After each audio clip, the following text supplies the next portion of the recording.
All right, so hopefully you've enjoyed the last few videos I put up from the roundup and car show today locally. But anyway, what I want to talk about is the recent Mecum auction um, with these earth-shattering prices on Monte Carlos.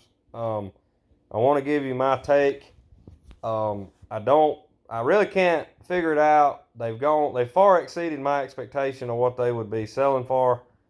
Um, Almost double what I thought you would be able to buy a car, one of these things for.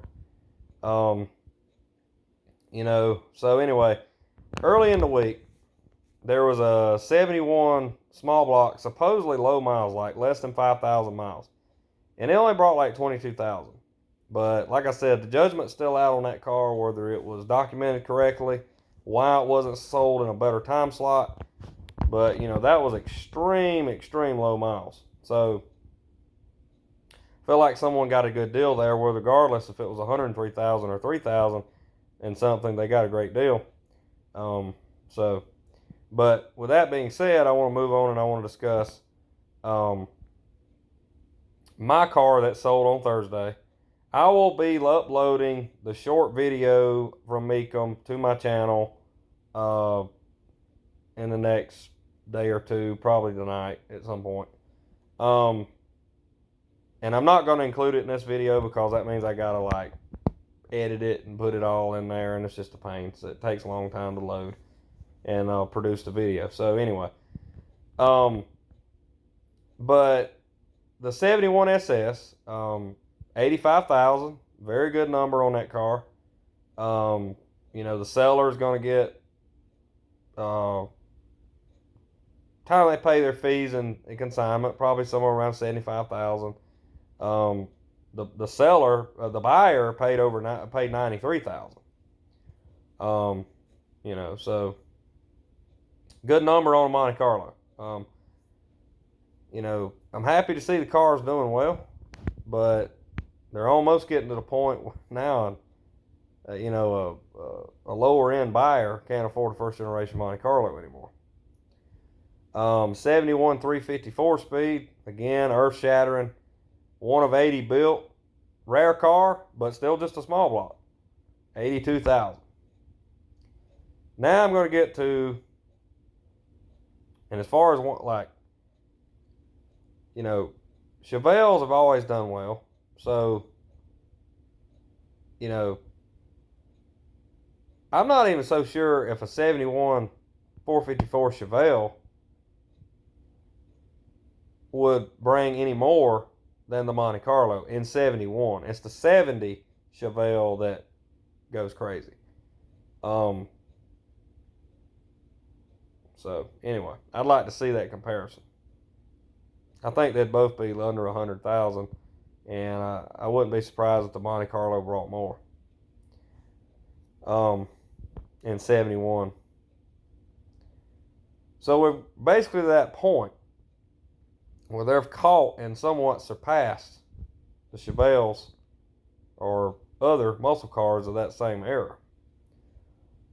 So it was bound to happen eventually, and it looks like we're there. It's becoming more the norm now than an outlier. Like, all through the years, you'd have one bring a lot of money, you do, this, that, and the other, but all through the years,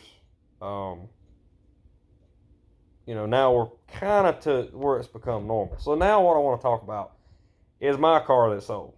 Or actually, as far as I know, it did not sell. It got bidded to 65,000, and it did not sell. I don't blame the guy for not selling it because he would have lost his rear end. But the point I wanted to make about it is the description of the car was very lackluster when it pulled up on stage. It was like the guy, Mecum only can announce what the guy, and I know they can't say the whole book story up there, but the story that was put out was very, very lackluster. And you could tell the guy,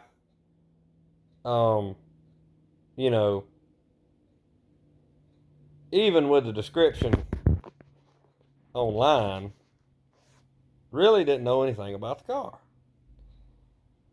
He bought it at the auction. I was standing right over there videoing it, high-fiving my buddy. I mean, I don't guess he paid that any attention, but I was the missing link to know the life history of that car. That little book of pictures I give him that I left in the car, that don't tell half the story. I mean, so anyway, I feel like the car would have done better with a little better history. But I don't think the car would do a whole lot better.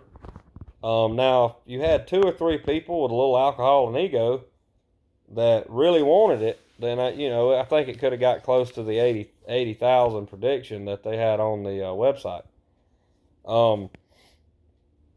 But any guy could have made some money. But so I guess what I'm trying to say is, if you haven't sold the car, if the guy that tries to sell the car, if you see this video or find me, I have all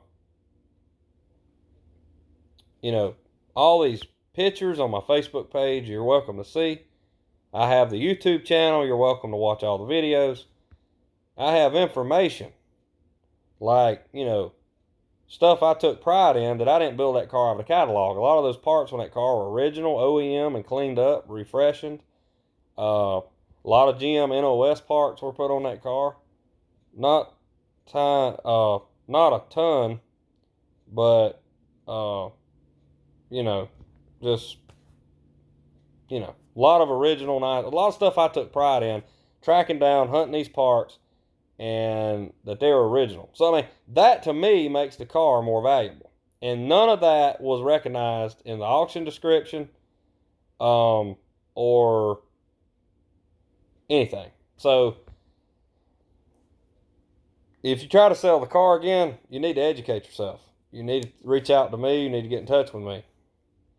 The only thing I want back from you is recognition that I built the car.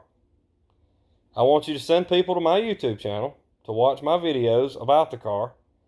You tell them to share it with their friends, and you can tell them that I do this for a living and that I can do restorations for them.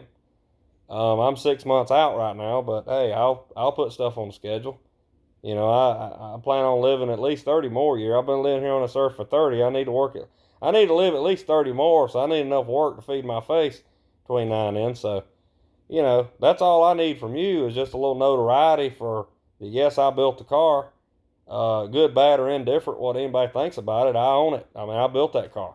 If there's something about that car somebody don't like, hey, I built it. I drove it 4,500 miles.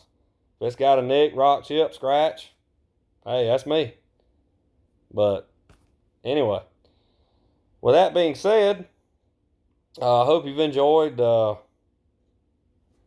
what's been coming on the channel. But again, good luck with the car. And like I said, if anyone wants to buy this car and find the channel, reach out to me. I'd love to talk to you about the car. I'd like to introduce you to the First Generation Monte Carlo Club, and I'd love to have you at a annual meet, either in Carlisle or the one I organized down this way. So anyway, I built that car. I'm proud of that car, and nothing I've done to that car I'm ashamed of. There's a few things that's probably done to that car you'd be like, why'd you do that? Well, it's just the way I did it. Like, I didn't put no horns on it. Could care less about a horn working. Car don't have horns. But anyway, with that being said, thanks for watching. That's kind of the state of the affairs with the Monte Carlos. I don't know where we're headed from here, but hopefully things will keep going well, and the collector car market will keep doing good.